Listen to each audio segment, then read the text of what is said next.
Hey folks, Gary here. Happy Saturday morning to you. You made it. It's the weekend, which is awesome. What a great day. What a great day to walk with God. And we've been watching the walk of God that God had with Gideon throughout this week. Today, I want to switch it over and look at Jonathan. So we've been looking at Gideon and the fleeces, and now we're going to look at a different fleece altogether. And it's one that Jonathan lays out. And we find that in 1 Samuel chapter 14. And so Jonathan and his dad Saul, they've been fighting the Philistines all over the place. It's constantly happening. But it's like Saul never really wants to fight. But Jonathan wants to trust God. Jonathan wants to see what God's going to do. So we're going to look at verse 3, 1 Samuel 14. Here's what it says. Actually, halfway through it. No one realized that Jonathan had left the Israelite camp. So he's sneaking out. He's looking for action. Like no one's noticed that he's left the camp. To reach the Philistine outpost, Jonathan had to go down between two rocky cliffs that were called Boaz and Sinai. I probably pronounced those wrong. But moving on here, the cliff on the north side was in front of Michmash, and the one on the south side was in front of Geba. Let's go across to the output of those pagans, Jonathan said to his armor bearer. Perhaps the Lord will help us. For nothing can hinder the Lord. He can win a battle whether he has many warriors or only a few. You love the courage of this. Let's go. Perhaps God will help us. I know God will. And I know that God is powerful. Nothing can stop him. Whether it's just two of us or it's a whole army, God will use us. Man, he's got courage. Now moving on to verse 7.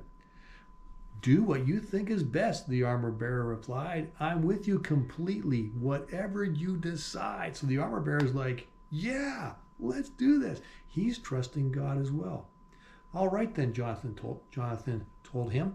Now, here's where the fleece comes out. We will cross over and let them see us. Okay, you don't let the enemy see you. That's a really bad plan, but he wants them to see him. So he says, we'll cross over and let them see us. If they say, stay where you are or we'll kill you, then we will stop and not go up to them. Now, that's not going to happen. He knows that's not going to happen. His fleece is to say, okay, this isn't going to happen, so if that happens, then we won't do it, right? We won't do it. His fleece is completely opposite of Gideon's. Gideon's fleeces were, it had to be a miraculous sign before he would go.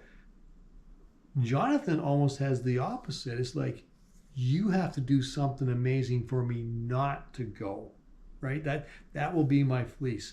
Because, of course, the Philistines, they're not going to say that. And then it continues on. It says, but if they say, come on up and fight, then we will go up, and that will be the Lord's sign that he will help us and defeat them. Well, of course they'd say, come up here, because you're going to be at a huge disadvantage as you're coming up. So that would be a tactic that they would choose. So again, Jonathan's fleece is what's probably going to happen. So it means he's saying, Lord, you got to do something to make me not go, which is a great fleece. Verse 11, when the Philistines saw them coming, they shouted, look, the Hebrews are crawling out of their holes. Then the men from the outpost shouted to Jonathan, come up here and we'll teach you a lesson. That was, they'll kill him. So he says to his armor bearer, come on, climb right behind me, Jonathan said to his armor bearer, for the Lord will help us defeat them. That's all he needed for his fleece. So they climbed up using both hands and feet. So you're, like I said, huge disadvantage, but God is protecting them, using their hands and their feet. And the Philistines fell before Jonathan, and his armor bearer killed those who came behind them. They killed some 20 men in all, and their bodies were scattered over about half an acre. Suddenly panic broke out in the Philistine army, both in the camp and in the field, including even the outposts and the raiding parties. And just then an earthquake struck, and everyone was terrified. They listened to God. They went out with God. They trusted God. And a massive victory happened. A massive victory you couldn't, there's no way it should have happened, but it did because God made it happen. And Jonathan, because of his faith, basically said, God, you got to stop me. I believe I'm being led by you, but you put the brakes on if it's not you. Just a great act of courage. I love reading that story. So that's the message for today. And like every other Saturday, man, I want to invite you to come and join us. We're going to be talking about this on Sunday. And so that's at New Life Community Church here in Whitewood. If you already attend a church in Whitewood, then please go to that church. And if you're not from Whitewood, Saskatchewan, find a good church to attend if you don't already go to one. But if you're not attending a church and you're in Whitewood, please join us. We meet Sunday mornings at 10:30, and I think you'll enjoy it.